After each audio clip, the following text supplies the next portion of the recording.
Treasure island. এক বুড়ো নাবিক। অনুরোধ এড়াতে পারলাম না কিছুতেই। হাজার হলেও স্কোয়ার ট্রেনলি এবং ডাক্তার লিপসি ভদ্র গণ্যমান্য লোক। আমারও যে লেখার ইচ্ছে একেবারেই নেই তা নয়। এমন ঘটনা তো আর হরহামেশা ঘটে না। অনেক রোমাঞ্চকর মজার মজার গল্প কেচ্ছা শুনেছি, কিন্তু গল্পের চেয়েও রোমাঞ্চকর অভিজ্ঞতা বাস্তবে সঞ্চয় করে বসবো ভাবিনি। সত্যিই কিন্তু কিছু ধনরত্ন এখনও রয়ে গেছে ট্রেজার আইল্যান্ডে। লোভের হাত বাড়িয়ে আবার গিয়ে সেই দ্বীপে পাইকারি খুন খারাপি করুক রত্ন সন্ধানী মানুষ কিছুতেই চাই না। আর চাই না বলেই ঠিকানাটা গোপন রাখতে বাধ্য হচ্ছি। 1700 সালের তারিখ, এক অশুভ অক্ষণে আমাদের সরাইখানা অ্যাডমিরাল বেনবয় এসে হাজির হলো বুড়ো। হঠাৎ নিতান্ত অস্বাভাবিকভাবেই আমাদের সরাইখানায় এসে উঠল বুড়ো নাবিকটি। গালে একটা গভীর কাটার দাগ, লম্বা বলিষ্ঠ দেহ, চামড়ার রং রোদে পোড়া তামাটে, কাঁধ পর্যন্ত নেমেছে কালো চুলের খাটো করে বাঁধা বেনি, রুক্ষ দুই হাতে ক্ষয়ে যাওয়া আঙুল, নখগুলো ভাঙা কালো, ধারালো তলোয়ারে কেটে যাওয়া গালের দাগটা বীভৎস রকমের সাদা, গায়ে পুরানো ময়লা নীলকোট, যেন মাত্র গতকাল ঘটেছে ঘটনাটা পরিষ্কার মনে পড়ছে।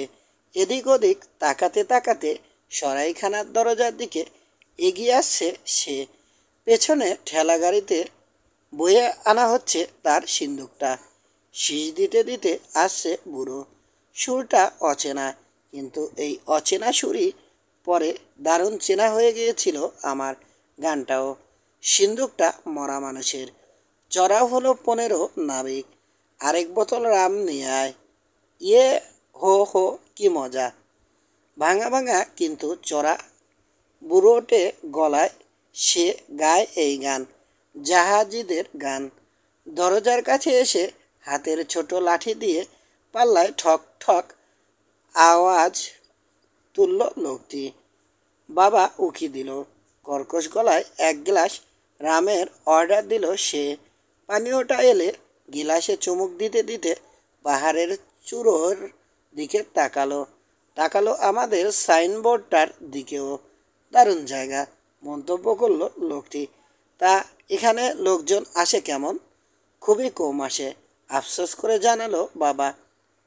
ভালো, বলল লোকটি। আমার উপযুক্ত জায়গা। ঠেলাওয়ালার দিকে ফিরল সে। সিন্দুকটা তুলে দাও, এখানে কিছুদিন থাকবো। বাবাকে বলল, সাদাসিধে মানুষ আমি। শুয়োরের মাংস, ডিম আর রাম হলেই চলে যাবে। ঘর কিন্তু ওপরতলায় চাই।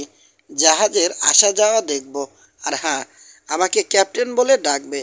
পকেট থেকে গোটা চারেক মুদ্রা বের করলো, মেঝেতে ছুঁড়ে দিয়ে বলল, শেষ হয়ে গেলেই জানাবে। জাদ্রেল কমান্ডারের ভঙ্গি তার। পোশাকের দুরবস্থা দেখে ক্যাপ্টেন গোসের অফিসার বলে মনে হয় না তাকে, কিন্তু কর্কশ গলা আর বাচনভঙ্গিতে বোঝা যায় আদেশ দিতে এবং দুর্ব্যবহার করতেই অভ্যস্ত এই লোক। ঠেলাওয়ালার কাছ থেকে জানতে পারলাম ডাক গাড়িতে করে সকালে এসে রয়্যাল জর্জে নেমেছে বুড়ো। সৈকতের কাছাকাছি নির্জন সরাইখানার খোঁজ করছিল। অ্যাডমিরাল বেনবোর নাম শোনে ওখানেই এবং পছন্দ করে ফেলে। এর বেশি আর কিছু জানে না ঠেলাওয়ালা। সময় যায়, লোকটার ব্যবহারে অবাকই হচ্ছি শুধু। সাংঘাতিক চাপা স্বভাবের মানুষ। সারাটা দিন দোতলার বারান্দায় কিংবা কাছের পাহাড়ের চূড়ায় উঠে বসে থাকে। পিতলের দূরবীন দিয়ে চেয়ে থাকে সাগরের দিকে। সন্ধ্যা হলেই এসে ঢোকে সরাইয়ের হলে। একেবারে আগুনের পাশে এসে বসে। কড়া মদ গেলে কারো সঙ্গেই কথা বলে না। কেউ কোনো প্রশ্ন করে ফেললে চোখ পাকিয়ে তার দিকে তাকায়। মানে মানে সরে যায় কৌতূহলী প্রশ্নকর্তা। সরাইখানায় যারা আসর জমাতে কিংবা অন্য কাজে আসে, শিগগিরই বুঝে গেল এই বিশেষ লোকটিকে না ঘাটানোই সব দিক থেকে নিরাপদ। আমার সঙ্গে অবশ্য এক আধটা কথা বলে আজব নাবিক রোজই পাহাড় থেকে বেরিয়ে এসে আমাকে জিজ্ঞেস করে অন্য কোনো নাবিক সরাইখানায় এসেছে কি না, কিংবা এই পথ ধরে গেছে কি না। প্রথমে অনুমান করেছি বুঝি তার কোনো সঙ্গীর আসার কথা আছে, তারই কথা জিজ্ঞেস করছে।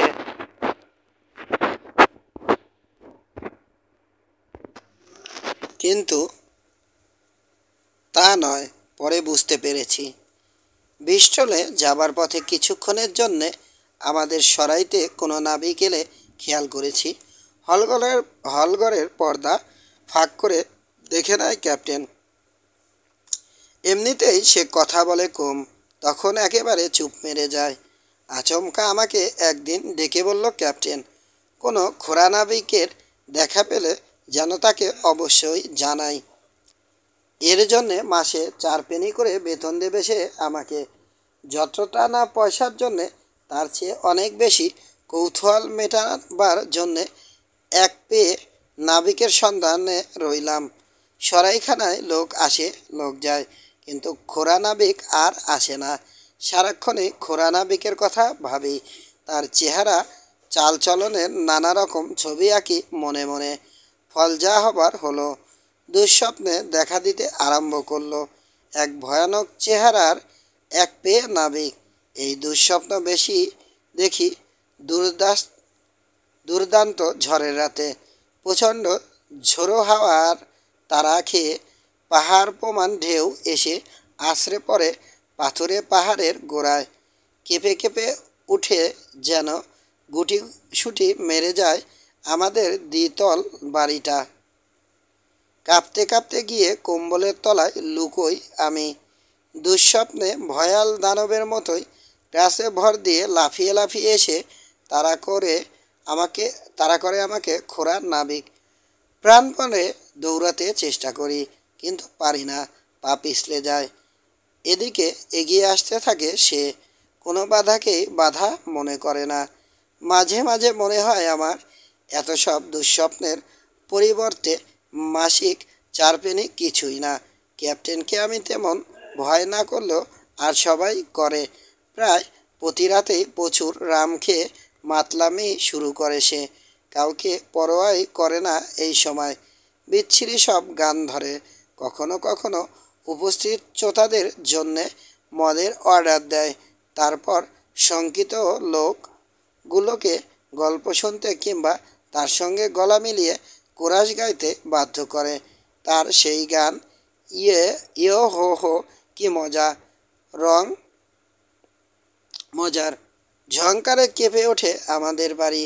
ভয়ে ভয়ে তার সঙ্গে গানে যোগ দেয় সবাই। কার চেয়ে কে বেশি চেঁচাতে পারে যেন তারই প্রতিযোগিতা। আচমকা হয়তো থেমে যায় নাবিক, জোরে টেবিলে চাপড় মেরে শব্দ করে থামিয়ে দেয় অন্যদেরও। তারপর শুরু হয় গল্প। তার কথার মাঝে কেউ প্রশ্ন করে বসলে খেপে যায়। আবার সবাই চুপচাপ থাকলেও রেগে ওঠে সে। ধরে নেয় তার গল্পের প্রতি অবহেলা দেখানো হচ্ছে। কাউকেই ঘর থেকে বেরোতে দেয় না সে এই সময়। গিলাসে চুমুক দিতে দিতে একটানা গল্প বলে যায়, যতক্ষণ না নেশায় জড়িয়ে আসে তার কণ্ঠ, যতক্ষণ না ঢলে পড়ে যায়। তারপর ছুটি পায় চোতারা। ক্যাপ্টেনের গল্প শুনে দারুণ ভয় পায় লোকে। ভয়ানক সেসব গল্প। ফাঁসিতে ঝুলিয়ে মারার বিবরণ, দূরসাগরে প্রচণ্ড ঝড়ের বর্ণনা, স্পেনীয় সাগরে ভয়াবহ নৃশংসতার কাহিনী ইত্যাদি হলো তার বিষয়বস্তু। বিবৃতি থেকেই বোঝা যায় সাগরবক্ষে ভয়ঙ্কর সব পিশাচ মানুষের সঙ্গে জীবন কেটেছে তার। ভয়াবহ এসব কাহিনী শুনতে শুনতে ভয়ে সিটিয়ে যায় আমাদের গেঁয়ো লোকেরা। বাবার আশঙ্কা, ক্যাপ্টেনের ভয়ে সরাইয়ে খরিদ্দার আসা বন্ধ হয়ে যাবে। কিন্তু আমার ধারণা অন্যরকম। রোমাঞ্চকর গল্প শুনতে ভালোবাসে মানুষ। তাছাড়া ক্যাপ্টেনের পয়সায় মদ গিলতে পেয়ে বরং খুশি হয় গ্রামবাসীরা। কিছু কিছু যুবক তো নাবিকের ভক্তই হয়ে উঠেছে। দুর্দান্ত জাহাজি, পোরখাওয়া বুড়ো ইত্যাদি খেতাব দিয়েছে ক্যাপ্টেনকে তারা। এইসব নাবিকই নাকি ইংল্যান্ডের গৌরব। সময় যায়, কাটে দিন, পেরিয়ে যায় সপ্তাহ, আসে মাস, একে একে কেটে যায় কয়েক মাস। জমানো টাকা সব খরচ হয়ে গেল ক্যাপ্টেনের। সরাইয়ের বিল বইয়ে তার নামে বাকি পড়তে লাগলো, কিন্তু যাবার নাম নেই নাবিকের। টাকাও চাওয়া যায় না, চাইলেই নাক দিয়ে ফোঁস আওয়াজ তুলে চোখ পাকিয়ে তাকায়। হাত কষলে তার ঘর থেকে বেরিয়ে আসা ছাড়া তখন আর কিছুই করতে পারে না বাবা। বাবার অকাল মৃত্যুর এটাও একটা কারণ হতে পারে। ক্যাপ্টেনের সব কিছুই অদ্ভুত। সরাইয়ে আসা পর্যন্ত কখনো পোশাক বদলাতে দেখলাম না তাকে, কেবল মোজা ছাড়া। এখানে এসে কোনো পোশাক কেনেও নি, ওই মোজা ছাড়া। টুপির একটা ধার ভেঙে গেল একদিন, কিন্তু সারালো না। আর কোটের তো চেহারাই বদলে ফেললো তালি মেরে মেরে। ছিঁড়ে গেলেই সুতো নিয়ে বসে যায়, নিজেই তালি লাগায় ছেঁড়া জায়গায়। আসা পর্যন্ত কাউকে চিঠি লিখল না সে, কারো কাছ থেকে চিঠি পেলেও না। নেশার ঘরে ছাড়া পারতপক্ষে কথাও বলতে চায় না লোকের সঙ্গে। আর সিন্দুকটা ঈশ্বরই জানেন কি আছে ওতে, ক্যাপ্টেনকে খুলতে দেখলাম না কখনো। নতুন ঘটনা ঘটল একদিন। বাবার শরীরের অবস্থা খুবই খারাপ। সাঁঝের পরে তাকে দেখতে এলেন ডাক্তার লিপসি। রাত হয়ে গেল। ডাক্তার চাচাকে খেয়ে যেতে বলল মা। এড়াতে না পেরে আমাদের এখানেই ডিনার সারলেন তিনি। তারপর বিদায় নিয়ে নেমে এলেন হলরুমে। আমাদের আস্তাবল নেই, ঘোড়াও নেই, নিজের ঘোড়া আসার অপেক্ষায় আছেন তিনি। ছিমছাম পোশাক পরা বুদ্ধিদীপ্ত এই লোকটির উজ্জ্বল কালো দুই চোখের তারায় হাসি যেন উপচে পড়ে। আমাদের গেও প্রতিবেশী আর নোংরা কাকতাড়ুয়ার মতো চেহারার নাবিকের পাশে বড়ই বেমানান এই গণ্যমান্য লোকটি। তবে যে কোনো লোকের সঙ্গে সহজভাবে মেশার ক্ষমতা তার অপরিসীম। পাইপ টানতে টানতে বুড়ো মালি টেলরের দিকে তাকালেন ডাক্তার চাচা। দরজার কাছে একটা চেয়ারে বসে আছে বুড়ো মালি। তার দিকে চাইতেই হাতের ইশারায় কাছে ডাকলেন। টেবিলে দু হাত ছড়িয়ে বসে আছে চোর মাতাল ক্যাপ্টেন। বহুবার গাওয়া সেই গানটি গেয়ে উঠল হঠাৎ। সিন্দুকটা মরা মানুষের। চড়াও হলো 15 নাবিক। আরেক বোতল রাম নিয়ে আয়। ইয়ো হো হো, কি মজা। প্রথমে ভেবেছি তার ঘরের সিন্দুকটার কথাই বলে। এই চিন্তাটা দুঃস্বপ্নে খোঁড়া নাবিকের তাড়া করা দৃশ্যের সঙ্গে মিলেমিশে এক হয়ে যায়। নাবিক আসার পর এতবার শুনেছি, শেষ দিকে আর বিশেষ আমল দিই না গানটাকে। কিন্তু ডাক্তার লিপসির কাছে ব্যাপারটা নতুন। স্বভাবতই বিরক্ত হলেন তিনি। রাগত্ব চোখে একবার তাকালেন ক্যাপ্টেনের দিকে, তারপর বুড়ো মালি টেলরের সঙ্গে কথা বলতে লাগলেন আবার। এদিকে ক্রমেই গানে মাতোয়ারা হয়ে উঠছে নাবিক। শেষে জোরে টেবিল চাপড়ে উঠল। এর অর্থ জানি আমরা। সঙ্গে সঙ্গে চুপ করে গেলাম। কিন্তু ডাক্তার সাহেব জানেন না কথা বলছেন তিনি, ফাঁকে ফাঁকে পাইপ টানছেন। চোখ পাকিয়ে তার দিকে তাকালো ক্যাপ্টেন, তারপর আরো জোরে টেবিল চাপড়ালো। ধমকে উঠল, চোখ আমাকে বলছেন? চোখ তুলে তাকালেন ডাক্তার চাচা। গাল দেবার মতো করে জানালো নাবিক, ডাক্তার চাচাকেই বলছে সে। একটা কথা না বলে পারছি না আপনাকে, বললেন ডাক্তার চাচা। এভাবে রাম খেতে থাকলে শিগগিরই একটা শয়তানের হাত থেকে বাঁচবে পৃথিবী। ভীষণ ক্ষেপে গেল নাবিক। লাফিয়ে উঠে দাঁড়ালো, ছুরি বের করে ফেললো। হাতের চোটর উপর নিয়ে ভারসাম্য পরীক্ষা করতে করতে হুঁশিয়ার করলো, বেশি বাড়াবাড়ি করলে ডাক্তার চাচাকে দেয়ালের সঙ্গে গেঁথে ফেলবে। বিচলিত হলেন না ডাক্তার চাচা। শান্ত কিন্তু দীর্ঘ কণ্ঠে ঘরের সব লোককে শুনিয়ে নাবিককে বললেন, পকেটে ঢোকান ছুরিটা, নইলে ফাঁসিতে ঝুলবেন। দুজনের মাঝে দৃষ্টির লড়াই শুরু হলো। শিগগিরই হেরে গেল ক্যাপ্টেন, দৃষ্টি নত করল, ছুরিটা রেখে দিল। তারপর বসে পড়ে মার খাওয়া কুকুরের মতো গো গো করতে লাগলো। দেখুন, বললেন ডাক্তার চাচা, আপনার মতো একটি জীব এই এলাকায় আছে জেনে গেছি। এরপর থেকে নজর থাকবে আমার। কেবল ডাক্তারই নয়, আমি একজন ম্যাজিস্ট্রেটও, কথাটা মনে রাখবেন। একটু পরেই ঘোড়া এসে গেল। চলে গেলেন ডাক্তার লিপসি। সিরাতে আর কোনো রকম গোলমাল করল না ক্যাপ্টেন। এরপরের কয়েক রাতেও চুপচাপই থাকলো সে। 2. Black dog. শীত এসে গেল, দ্রুত বাড়ছে ঠান্ডা, প্রচণ্ড তুষারপাত তো আছেই, সেই সঙ্গে প্রবল ঝড়। ক্রমেই খারাপের দিকে চলেছে বাবার অবস্থা। বোঝা যাচ্ছে এই শীত কাটিয়ে উঠতে পারবে না বাবা শয্যাশায়ী। ফলে সরাইয়ের সমস্ত দায়িত্ব এসে পড়েছে আমার আর মার উপর। ব্যস্ততার মাঝে অবাঞ্ছিত অতিথিটির দিকে বিশেষ নজর দিতে পারছি না। জানুয়ারি মাসের একদিন ভোর হয়েছে। ভয়ঙ্কর শীত। পাহাড়ের পাথুরে পাদদেশে ঢেউ আছড়ে পড়ার মৃদু ছলাৎছল শব্দ। দিগন্তে উকি দিয়েছে সূর্য। রশ্মিগুলো সাগরের পানি ছুঁয়ে ছুটে এসে স্পর্শ করেছে পাহাড়ের চূড়া। অন্যান্য দিনের চেয়ে আগে উঠেছে ক্যাপ্টেন। ছুরিটা কোটের তলায় লুকিয়ে বগল তলায় পিতলের দূরবীন নিয়ে সাগর তীর ধরে এগিয়ে চলেছে। হ্যাটটা পেছন দিকে হেলানো। কনকনে বাতাসে ধোঁয়া হয়ে বেরোচ্ছে তার নিঃশ্বাস।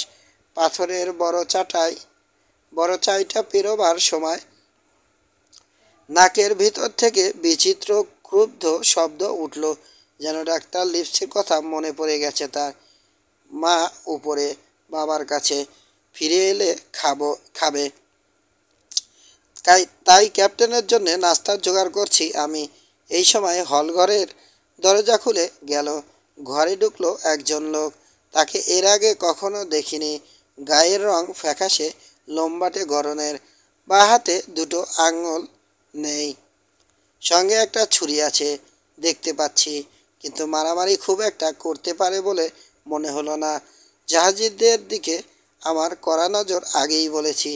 লোকটাকে ঠিক জাহাজি মনে হচ্ছে না, কিন্তু গায়ে সাগরের গন্ধ একেবারেই নেই তাও বলা যায় না। তার জন্যে কি করতে পারি জিজ্ঞেস করায় রাম চাইল সে। অর্ডার সরবরাহের জন্যে রওনা দিলাম। একটা চেয়ার টেনে বসে পড়ল আগন্তুক। ফিরে চাইতেই ইশারায় কাছে ডাকলো আমাকে। তোয়ালেটা হাতে নিয়ে দাঁড়িয়ে রইলাম। কাছে এসো খোকা, ডাকলো সে। এই এখানে। এক পা এগোলাম। চোখের ইঙ্গিতে ক্যাপ্টেনের জন্যে সাজানো টেবিল দেখিয়ে জিজ্ঞেস করলো, ওগুলো আমার বন্ধু বিলের জন্যে না? বললাম আমি তার বন্ধু বিলকে চিনি না, তবে খাবারগুলো আমাদের একজন খরিদ্দারের জন্যে। তাকে ক্যাপ্টেন বলে ডাকি আমরা। বিলকে ক্যাপ্টেন ডাকা যায়? ডান গালে একটা কাটা দাগ আছে তার। ব্যবহার চমৎকার। মাতাল হলে তো কথাই নেই। সে যাকগে। তার দোস্ত কি ঘরেই আছে? বেড়াতে বেরিয়েছে জানালাম। কোন দিকে? পাহাড়ের দিকে নির্দেশ করলাম। কোন পথে কখন ফিরতে পারে ধারণা দিলাম। এটা ওটা আরও কিছু প্রশ্নের জবাবও দিতে হলো। তা ভালো, বলল আগন্তুক। মুখের ভাব দেখে কিন্তু ভালো বোধ হলো না। কি করব বুঝতে পারছি না। সরাইয়ের বাইরে বেরোলো আগন্তুক। দরজার কাছে দাঁড়িয়ে মাঝে মাঝে উঁকি মেরে সরাইয়ের কোণের ওদিকে দেখছে। ইঁদুরের জন্যে যেন অপেক্ষা করছে বেড়াল। আমিও বেরোলাম। রাস্তায় উঠতে যাচ্ছি, ডেকে ফেরালো আমাকে। দ্বিধা করায় রাগের চিহ্ন ফুটল চেহারায়। বকা দিয়ে উঠল। দ্রুত ফিরে চলে এলাম। রাগের চিহ্ন মুছে গেল আবার তার চেহারা থেকে। পিঠ চাপড়ে বলল, এই তো লক্ষ্মী ছেলে, খুব ভালো তুই। তোর মতো আমারও একটা ছেলে আছে, তাকে নিয়ে আমার গর্ব। কিন্তু কি জানিস, ছোটদের সবচেয়ে বড় গুণ হচ্ছে বড়দের কথা মেনে চলা। বিলের জাহাজে কাজ করলে অনেক আগেই শিখে যেতি এসব। ওই তো আসছে বিল। ওমা, হাতে দূরবীনটাও আছে দেখছি। তা চল তো বাবা, কোথাও লুকোই। ওকে চমকে দিতে হবে। আমাকে ঠেলে নিয়ে ভেতরে ঢুকলো আগন্তুক। ঘরের কোণে লুকালো, আমাকে রাখলো তার পেছনে। অস্বস্তি বোধ করছি, ভয়ও পাচ্ছি। দেখে মনে হলো লোকটাও ভয় পাচ্ছে। এতে ভীতি আরও বাড়ল আমার। হাতল ধরে টেনে খাপের ভেতরে ছুরির ফলাটা আলগা রাখলো সে। গলায় যেন রুটির দলা আটকেছে, বারবার ঢোক গিলছে। ঘরে ঢুকেই পেছনে শব্দ করে দরজা বন্ধ করে দিল ক্যাপ্টেন। ডানে বাঁয়ে কোনো দিকে তাকালো না, সোজা তার জন্যে রাখা খাবারের দিকে এগিয়ে গেল। বিল। জোর করে গলার স্বর গম্ভীর রাখার চেষ্টা করছে আগন্তুক। পাই করে ঘুরল ক্যাপ্টেন। বিবর্ণ হয়ে গেল মুখ, নাকের ডগা নীলচে হয়ে উঠল। সামনে যেন ভূত দেখছে সে। এক মুহূর্তে যেন আরও বেশি বুড়িয়ে গেছে, অসুস্থ হয়ে পড়েছে। তার জন্যে বলতে কি করুণাই হলো আমার। পুরনো জাহাজি বন্ধুকে চিনতে পেরেছ তো দোস্ত, বলল আগন্তুক। Black dog. গলা দিয়ে আওয়াজ বেরোতে চাইছে না ক্যাপ্টেনের। তো আর কে?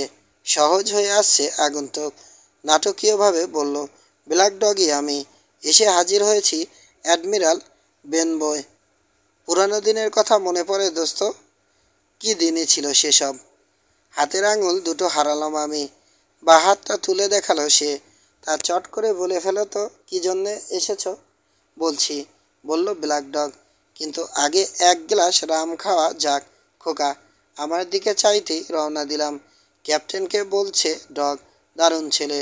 রাম নিয়ে ফিরে এলাম। টেবিলে দুজনে মুখোমুখি বসেছে। দরজার দিকে পাশ ফিরে বসেছে ব্ল্যাক ডগ। বন্ধুর উপর চোখ রাখতেও সুবিধে, দরকার পড়লে চট করে পালিয়ে যাওয়াও সহজ। আমাকে চলে যেতে বলল ব্ল্যাক ডগ। হুঁশিয়ার করে দিল যেন কোনো ফাঁক ফোকর দিয়ে ওদের দিকে চোখ রাখার কিংবা কোনো কথা শোনার চেষ্টা না করি। বাড়ির ভেতরে চলে এলাম। কান খাড়া রাখলাম ঠিকই, কিন্তু নিচু গলায় কথাবার্তার আওয়াজ পাচ্ছি, কিন্তু কিছুই বুঝতে পারছি না। আস্তে আস্তে স্বর চড়তে লাগলো। দু একটা শব্দ বুঝতে পারছি এখন। গালাগালি করছে ক্যাপ্টেন। হঠাৎ শুরু হলো চেঁচামেচি। ইস্পাতে ইস্পাতে আঘাতের শব্দ হলো। ছিটকে পড়ল চেয়ার টেবিল। একটা আর্তনাদ শোনা গেল। বারের কোণ থেকে বেরিয়ে এসে দেখি দরজার দিকে ছুটেছে ব্ল্যাক ডগ। তার পেছনে খোলা ছুরি হাতে তাড়া করছে ক্যাপ্টেন। ব্ল্যাক ডগের হাতেও ছুরি, কাঁধ থেকে রক্ত ঝরছে। দরজার কাছে পৌঁছে গেছে ব্ল্যাক ডগ। ধরতে পারবো না বুঝে ধরতে পারবে না বুঝে ছুরি ছুঁড়ে মারল ক্যাপ্টেন। লাগলে ওখানেই শেষ হয়ে যেত ডগ, কিন্তু তার কপাল ভালো। লক্ষ্যভ্রষ্ট হয়ে সাইনবোর্ডটায় গিয়ে বিঁধল ছুরি। আজও সেই চিহ্ন আছে আমাদের সাইনবোর্ডে।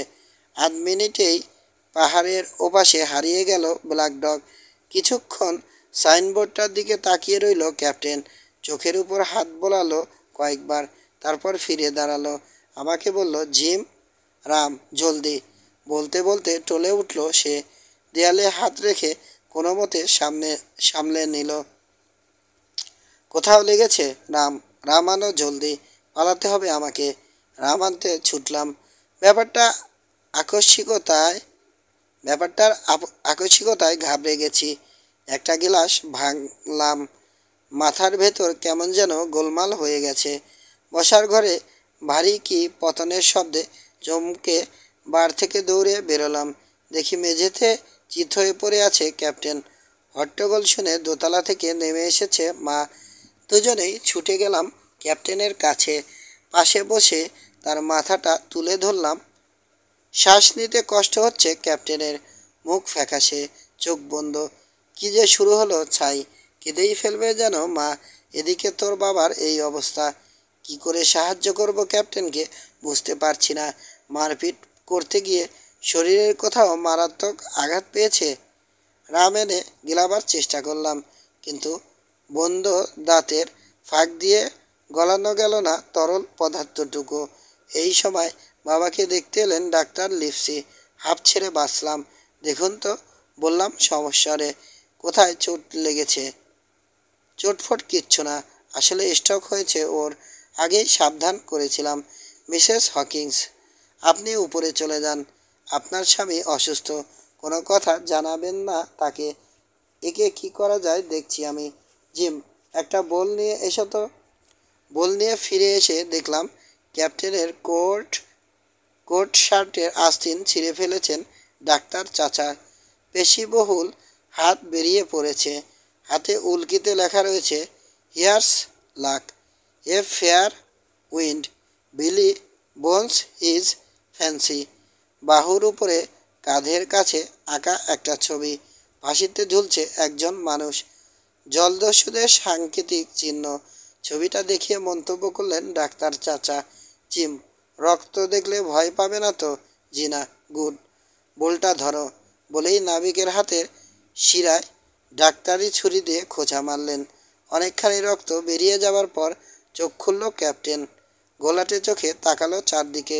ডাক্তার চাচার দিকে চেয়ে ভুরু কোঁচকালো।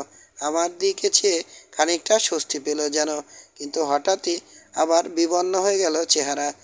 শরীরটাকে তোলার চেষ্টা করে বলল, ব্ল্যাক ডগ কোথায়? ওসব ডগ ফগ কিছু নেই এখানে, বললেন ডাক্তার চাচা। স্ট্রোক হয়েছিল আপনার, বেশি রাম খাবার ফল।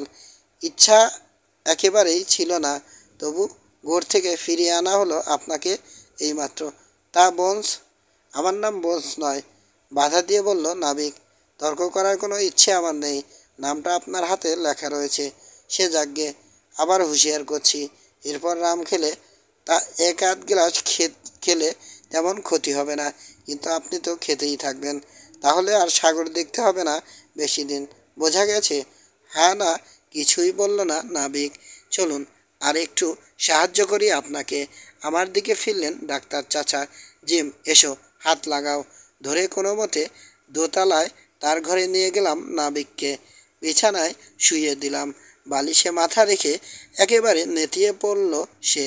জ্ঞান হারালো নাকি? না, হারায়নি। ডাক্তার চাচার কথায় চোখ মেলেছে। আবারও সাবধান করছি, রাম ছাড়ুন, নইলে খুব দ্রুত পৌঁছে যাবেন কবরে। আমাকে নিয়ে নাবিকের ঘর থেকে বেরিয়ে এলেন ডাক্তার চাচা। বাবাকে দেখতে যাবেন এবার। বারান্দা ধরে হাঁটতে হাঁটতে বললেন, জিম, যে কোনো লোক যত খারাপ হোক, অসুস্থ হয়ে পড়লে ডাক্তারের কাছে তার একটাই পরিচয়, রুগী। শোনো, ওকে রাম দিও না আর। ড্রিঙ্ক চাইলে শরবত দেবে। ওর পুরোপুরি রেস্টের প্রয়োজন এখন, আর একটা স্ট্রোক হলেই শেষ। 3, কালো মার্কা। 12টা নাগাদ শরবত আর ওষুধ নিয়ে গেলাম নাবিকের ঘরে। তেমনি পড়ে আছে নাবিক, বিছানার সঙ্গে মিশে আছে একেবারে। সাংঘাতিক দুর্বল, কিন্তু চেহারায় পরিষ্কার উত্তেজনা লক্ষ্য করলাম। বিছানার পাশে গিয়ে দাঁড়ালাম। চোখ মেলল নাবিক। ক্লান্ত মৃদু কণ্ঠে বলল, তুমি ছাড়া এখানকার সবাই অমানুষ জিম, তাই তোমার সঙ্গে সবসময় ভালো ব্যবহার করেছি। অসহায় মানুষের একটা অনুরোধ রাখবে? করুণ আবেদন নাবিকের চোখের তারায়। আমাকে খানিকটা রাম এনে দেবে, এই একটুখানি। কিন্তু ডাক্তার চাচা, ওসব ডাক্তার ফাক্তারের কথা ছাড়ো, মৃদু গলায় বলল নাবিক। এরা কি জানে? দুনিয়া দেখেছি আমি, পাথর ফাটা গরম দেখেছি, পিৎজরে তল্লাট সাপ হয়ে যেতে দেখেছি, ভূমিকম্পে পাহাড় বসে যেতে দেখেছি, আর ওই বেটা ডাক্তার। হুম হুম যাকগে জিম, প্লিজ একটুখানি এনে দাও না আমাকে। ভালো হয়ে উঠলে আরও অনেক মজার গল্প শোনাবো। শোনার পুরো একটা গিনি দেব, দাও না। দেখুন ডাক্তার চাচা অনুকরণে হুঁশিয়ার করলাম আমি নাবিককে। বেশি রাম খেলে মারা যাবেন আপনি। এতে একটা বাজে কেলেঙ্কারি হয়ে যাবে হোটেলে। এদিকে বাবার শরীর খুবই খারাপ। এই অবস্থায় যে কোনো ধরনের উত্তেজনা তার জন্যে মারাত্মক। ঠিক আছে, এখন এক গ্লাস এনে দিচ্ছি, এরপর চাইলে এক ফোঁটাও পাবেন না। আর এনে দিলাম। গিলাসটা দেখে চকচক করে উঠল নাবিকের চোখ। বালিশে ভর দিয়ে কোনো মতে আধশোয়া হলো সে। গিলাসটা তুলে দিলাম তার হাতে। ঢকঢক করে এক নিঃশ্বাসে জ্বলন্ত তরল পদার্থটুকু গিলে ফেলল নাবিক। আহ, চমৎকার, জানটা বাঁচল। একটু শক্তিও পাচ্ছি মনে হচ্ছে। তা দোস্ত, ডাক্তার কি বলে? কতদিন শুয়ে থাকতে হবে এভাবে? কমপক্ষে 1 সপ্তাহ। তার মানে কোনো দিনই আর বিছানা ছেড়ে উঠতে পারবো না। এর আগেই তো ব্ল্যাক স্পট দিয়ে দেবে আমাকে ওরা। আমি কোথায় কেমন আছি নিশ্চয় ফাঁস হয়ে গেছে এতক্ষণে। নিজেদের ভাগ শেষ করে আমার দিকে নজর পড়েছে ওদের। তোমাকে চুপি চুপি বলছি, কিছু টাকা আছে আমার, অনেক কষ্টে বাঁচিয়েছি। ওগুলো লুট করে নিতে চাইবে ওরা এবার, কিন্তু সেটা হতে দিচ্ছি না আমি কিছুতেই। বিছানা থেকে মাটিতে পা নামালো নাবিক। উঠে দাঁড়ালো, টলে উঠল পরক্ষণেই। পড়ে যাচ্ছিল। লাফ দিয়ে এগিয়ে গিয়ে তাকে ধরলাম। আমার কাঁধ খামছে ধরে কোনো মতে টাল সামলালো নাবিক। তারপর ধপাস করে বসে পড়ল বিছানায়। হাঁসকা টানে উবু হয়ে বললাম, দুহাতে খামছে ধরলাম বিছানার কিনারা। বেটা ডাক্তার, গালাগাল দিল নাবিক। ওই বেটাই আমার এই অবস্থা করেছে। ইস, কান ভো ভো করছে। আমার সাহায্য নিয়ে বালিশে মাথা রেখে আবার ঠিক হয়ে শুল নাবিক। মিনিটখানেক চোখ বন্ধ করে চুপচাপ পড়ে রইল। আমি দাঁড়িয়ে রইলাম। ওর অবস্থা বিশেষ ভালো ঠেকছে না আমার। চোখ খুলল নাবিক। আবার সেই পুরনো প্রশ্ন, জিম, খোড়া কোনো জাহাজিকে দেখেছ? এদিক ওদিক মাথা নাড়লাম। দেখনি। কিন্তু ব্ল্যাক ডগকে তো দেখলে। পাজির পা ঝাড়া। যারা তাকে পাঠিয়েছে তারা তো এক একটা সাক্ষাৎ শয়তান। আমার শরীরের যা অবস্থা, যে কোনো সময় একটা কিছু ঘটে যেতে পারে। তোমাকে সেক্ষেত্রে একটা দায়িত্ব পালন করতে হবে। ওদের নজর এটার উপর। ঘরের কোণে রাখা সিন্দুকটা দেখিয়ে বলল নাবিক। ওরা এলে ঘোড়া নিয়ে দ্রুত চলে যাবে অপদার্থ ডাক্তার তার কাছে। ম্যাজিস্ট্রেট সে। পুলিশ নিয়ে এসে যেন গ্রেপ্তার করে ফিল্টের দলের সব কটাকে। যেন ফিল্টের জাহাজে ফার্স্ট মেট ছিলাম আমি। একমাত্র আমিই চিনি সেই জায়গাটা। সাভানায় মরতে বসেছিল ফিল্ট। তার রোগশয্যার পাশে ছিলাম আমি। তখনই আমাকে জিনিসটা দেয় সে। তা যাকগে ওসব কথা। আমি যা বলছি করবে শুধু। ওরা ব্ল্যাক স্পট দিলে তবেই। আবার ব্ল্যাক ডগ এলে আর হ্যাঁ, খোড়া নাবিকের দেখা পেলেও জানাবে ডাক্তারকে। ওই খোড়াটা আরও অনেক বেশি ভয়ানক। ব্ল্যাক স্পট কি ক্যাপ্টেন? মৃত্যু সমন। এলে জানাবো তোমাকে। সন্দেহজনক লোকের উপর চোখ রাখবে এখন থেকে। কসম খাচ্ছি। আমার যা কিছু আছে তোমার সঙ্গে ভাগাভাগি করে নেব। আরও কিছুক্ষণ বক বক করলো নাবিক। ক্রমেই গলার স্বর নিস্তেজ হয়ে আসছে। ডাক্তার চাচার দেয়া ওষুধ দিলাম তাকে। বাচ্চা ছেলের মতোই আমার হাত থেকে নিয়ে খেলো। বলল, সত্যি ওষুধ বড় দরকার এখন আমার। আস্তে আস্তে ঘুমিয়ে পড়ল নাবিক। গভীর ঘুম। ঘর থেকে বেরিয়ে এলাম। সেদিনই সন্ধ্যায় মারা গেল বাবা। ক্যাপ্টেনের চিন্তা সাময়িকভাবে আমার মন থেকে মুছে গেল। প্রচণ্ড শোক তো আছেই, তার উপর প্রতিবেশীদের আসা যাওয়া, শেষকৃত সরাইখানার দৈনন্দিন দৈনন্দিন কাজকর্ম ইত্যাদি নিয়ে সাংঘাতিক ব্যস্ত রইলাম। পরের দিনে কিন্তু নিচে নামলো ক্যাপ্টেন। খেলো, কিন্তু অতি সামান্য। তবে রাম খেলো প্রচুর। বাড়ি গিয়ে নিজে নিয়েই খেলো। তার মেজাজ দেখে বাধা দিতে সাহস করলো না কেউ। বাবার শেষকৃত্যের আগের দিন রাতে তো পেট পুরে মদ খেলো। কুৎসিত গানটাও গাইলো। নোংরামির চূড়ান্ত করে ছাড়লো একেবারে। শরীরের উপর এই অত্যাচারে সাংঘাতিক রকম দুর্বল হয়ে পড়ছে সে ক্রমেই। আশঙ্কা হলো যে কোনো সময় ঢলে পড়ে মরে যেতে পারে। এদিকে ডাক্তার চাচাও নেই। দূরে কোথায় রোগী দেখতে গেছেন। বাবা মারা যাওয়ার পর এখনও ফেরেননি। দুর্বল শরীরে নিয়ে সিঁড়ি বেয়ে ওঠানামা করে ক্যাপ্টেন।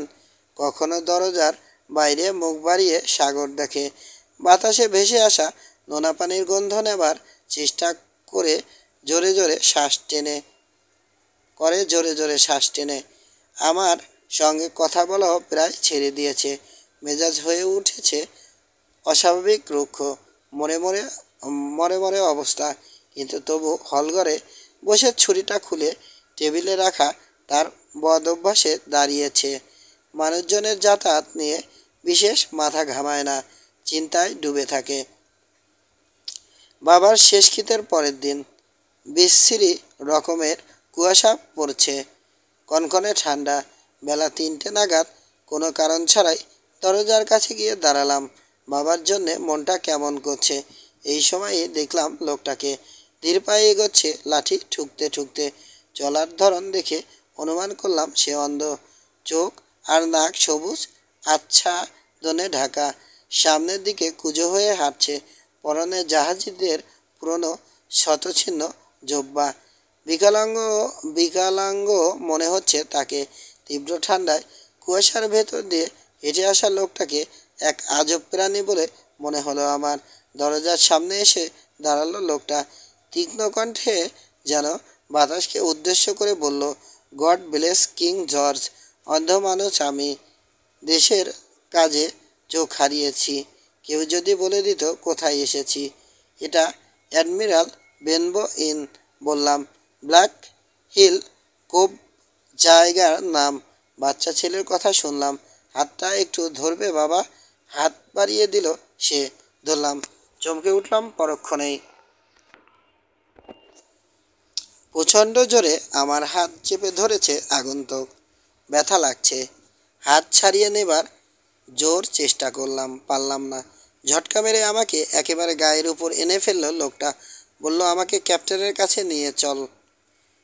আমি পারবো না, আমাকে মেরে ফেলবে। ওসব শুনতে চাই না। চাপা গলায় ধমকে উঠল অন্ধ, জলদি চল, নইলে দিলাম কবজি ভেঙে। প্রচণ্ড জোরে আমার কবজি মুচড়ে দিল সে। অস্পষ্ট আর্তনাদ করে উঠলাম যন্ত্রণায়। অন্ধকে থামাবার ব্যর্থ চেষ্টা করলাম। সবসময় ছুরি সঙ্গে রাখে ক্যাপ্টেন। ওহো, আমিও ছুরি রাখি। কবজির উপর হাতের চাপ বাড়ালো আবার অন্ধ।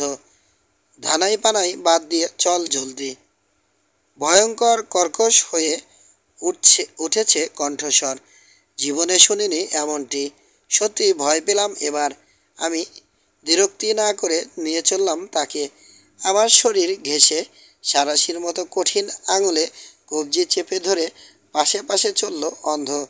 সিঁড়ি বেয়ে উঠতে উঠতে আমাকে হুঁশিয়ার করলো, কোনো রকম চালাকি নয়, যেখানে নিয়ে যেতে বলছি সোজা সেখানে। দরজা ঠেলে ঘরে ঢুকলাম। নেশায় বুঁদ হয়ে পড়ে আছে ক্যাপ্টেন। দরজা খোলার শব্দ চোখ তুলল না। ডেকে বললাম, ক্যাপ্টেন দেখুন কে এসেছে। কে? চোখ মেলল ক্যাপ্টেন। অন্ধের উপর চোখ পড়তেই স্থির হয়ে গেল ঘোলাটে দৃষ্টি। দ্বিধা, তারপর ভয়, সবশেষে আতঙ্ক ফুটল নাবিকের চোখের তারায়। চকিতে যেন বয়স আরও বেড়ে গেল তার। রাজ্যের ক্লান্তি এসে ভর করেছে রোগাশীর্ণ মুখে। ঢলে পড়ে যাবে যেন যে কোনো সময়। এসে গেছো? ফিসফিস করে বলল ক্যাপ্টেন। হ্যাঁ। আমার কবজিতে আবার আঙুলের চাপ বাড়ালো অন্ধ। বলল, এই ছোড়া, ওর পাশে নিয়ে যা আমাকে। ক্যাপ্টেনের একেবারে গা ঘেঁষে দাঁড়ালো অন্ধ। আমার কবজি ছেড়ে দিল। এক লাফে পিছিয়ে এলাম আমি। কবজি ডলতে লাগলাম। তোমার ডান হাতটা বিল, আদেশ দিল অন্ধ। অভিভূতের মতো হাত বাড়ালো ক্যাপ্টেন। কি একটা জিনিস গুজে দিল ক্যাপ্টেনের মুঠোয় অন্ধ। ধরল সেটা নাবিক, কিন্তু দেখার প্রয়োজন বোধ করল না।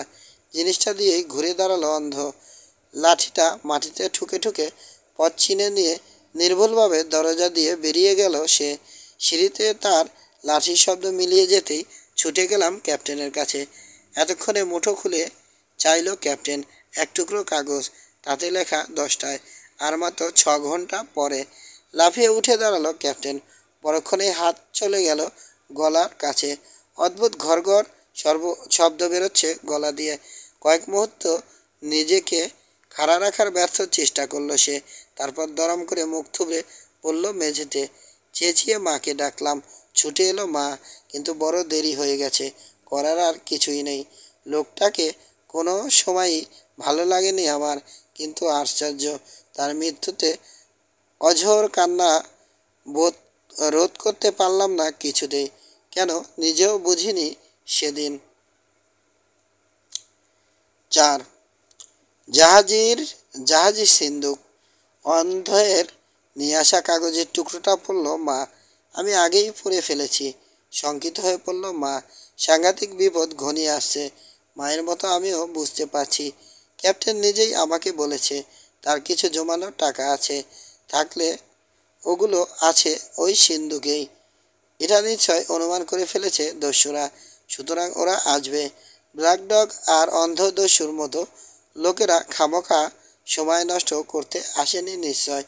ক্যাপ্টেনের নির্দেশ মোতাবেক এখন ডাক্তার লিপসিকে খবর দেয়া দরকার, এবং তাহলে আমাকেই যেতে হবে।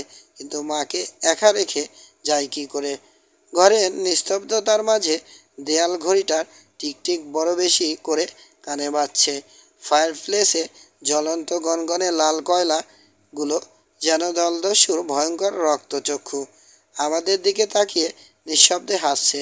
ফিসফিস করে যেন কথা বলছে কারা আমাদের চারপাশে। মেঝেতে পড়ে থাকা ক্যাপ্টেনকে যেন আবার জাগিয়ে তুলতে চাইছে অজানা অশরীরীরা। শিউরে উঠলাম। একটা হিমেল স্রোত নেমে গেল শিরদাঁড়া বেয়ে। খুব দ্রুত কিছু করতে হবে আমাদের। বাইরে কুয়াশা ঢাকা হিমেল সন্ধ্যা নামছে। আর দেরি করলে আগামী সকালে এসে আমাদের মৃতদেহ উদ্ধার করবে গ্রামবাসীরা। মা আর আমি পরামর্শ করে গ্রামবাসীদের খবর দেয়াই ঠিক করলাম। ঘনায়মান সন্ধ্যার কুয়াশায় ঢাকা আকাশের নিচে নেমে এলাম আমরা। মাথায় টুপি পরতে পর্যন্ত ভুলে গেছি। সরাই থেকে মাত্র কয়েকশো গজ দূরে গ্রাম। অন্ধ ডাকাতটা এসেছিল উল্টো দিক থেকে। আশা করলাম ওদিকেই আবার চলে গেছে সে। দ্রুত পা চালালাম। মা আর আমি দুজনকে আঁকড়ে ধরে আছি। যে কোনো রকম অস্বাভাবিক শব্দের জন্যে খাড়া রয়েছে কান, কিন্তু পাহাড়ের পাথুরে পাদদেশে ঢেউ আছড়ে পড়ার মৃদু ছলাচ্ছল শব্দ ছাড়া আর কিছু শোনা যাচ্ছে না। গ্রামে এসে পৌঁছলাম। সন্ধ্যাবাতি জ্বালছে সবাই। দরজা জানালার ফাঁকফোকর দিয়ে বেরিয়ে আসা হলদে লাল আলোর মৃদু রশ্মি প্রাণের সঞ্চার করল আমাদের দেহে। গ্রামবাসীরা আমাদের কথা মন দিয়ে শুনল, কিন্তু কেউই সরাইয়ে যেতে রাজি হলো না। জানের ভয় সবারই আছে। আসলে আমি ভুল করেছি। ক্যাপ্টেনের মুখে শোনা ফিল্টের নাম বোকার মতো বলে বসেছি গ্রামবাসীদের কাছে। আমি নামটা শুনেছি ক্যাপ্টেনের কাছে, কিন্তু গ্রামের কোনো প্রাচীন লোক আগেই শুনেছে ওই নাম। শোনা মাত্রই আতঙ্কিত হয়ে পড়েছে তারা। কেউ কেউ জানালো দুপুরের দিকে কয়েকজন অচেনা লোককে পাহাড়ের ওদিকে ঘোরাফেরা করতে দেখেছে। দুজন জেলে জানালো কিডস হোল এ অচেনা একটা ছোট জাহাজ দেখেছে। ওদের মতে দলবল নিয়ে এসে পড়েছে দুর্দান্ত জলদস্যু ফিল্ট। সরাইয়ে যেতে রাজি না হলেও ডাক্তার লিপসির বাড়িতে যেতে রাজি হলো দু একজন। অনেক অনুনয় বিনয় অনুরোধ উপরোধ করেও কাউকে অ্যাডমিরাল বেনবয় যেতে রাজি করাতে পারল না মা। শেষে রেগেমেগেই বলল, তোমরা পুরুষ মানুষ বলে বড়াই করো আবার। ঠিক আছে, কেউ যেতে না চাও না যাবে।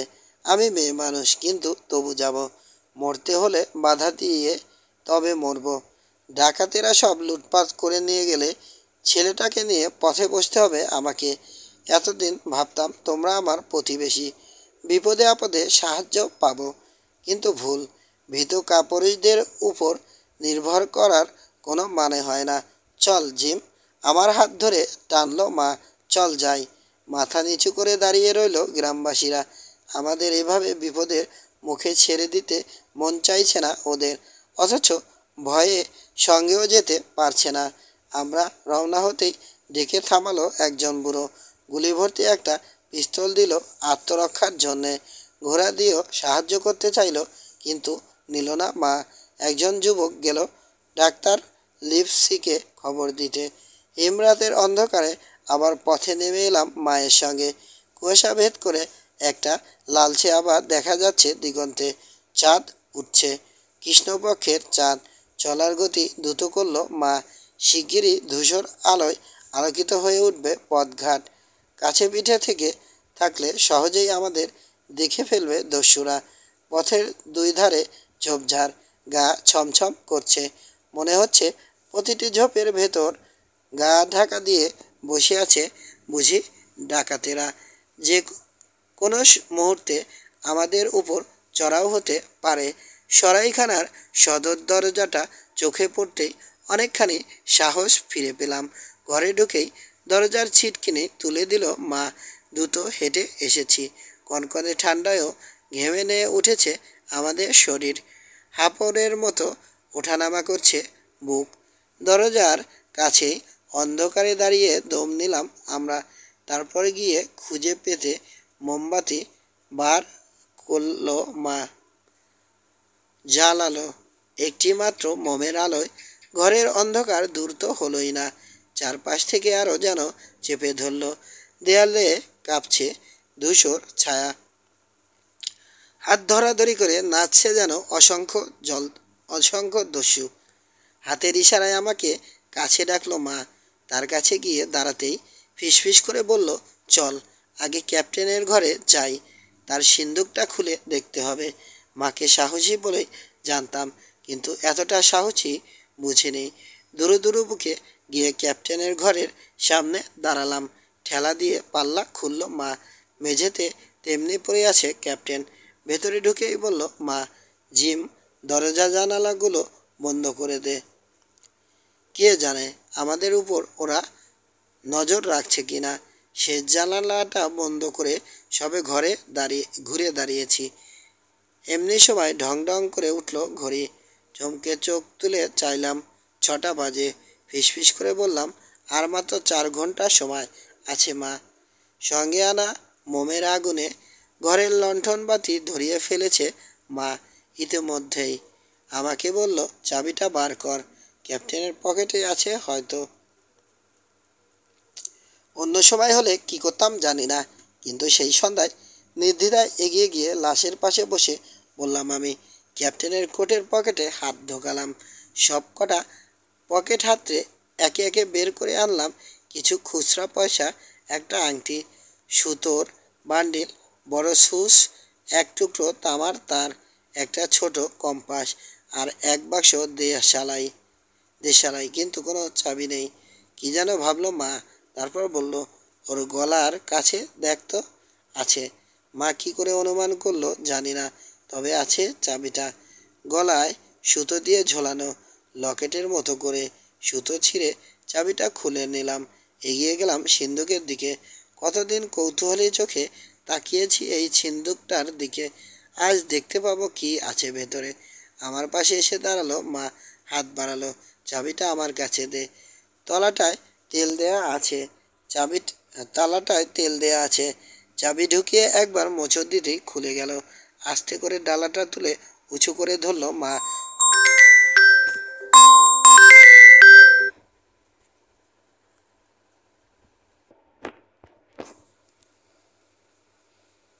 তালাটায় তেল দেয়া আছে। চাবি ঢুকিয়ে একবার মোচড় দিতেই খুলে গেল। আস্তে করে ডালাটা তুলে উঁচু করে ধরলো মা। পুরানো তামাক আর আলকাতরার তীব্র গন্ধ সিন্দুকের ভেতর। উপরের দিকে কিছু কাপড় চোপড় ভাঁজ করে রাখা, দামি জিনিস অব্যবহৃত।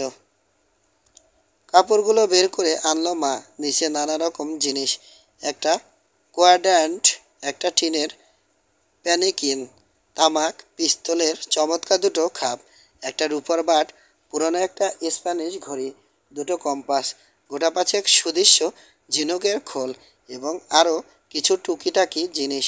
অবাক হলাম, এসব সাধারণ জিনিসই তার কাছে এত মূল্যবান ছিল। আরও নিচে পাওয়া গেল নৌকার পালের খানিকটা, নোনা পানির দাগ জায়গায় জায়গায়। বিরক্ত হয়ে টান মেরে কাপড়টা তুলে ফেলে দিল মা। বেরিয়ে পড়ল আসল জিনিস। ওয়েলকুলোতে মোড়া একটা প্যাকেট আর একটা ক্যানভাসের ব্যাগ।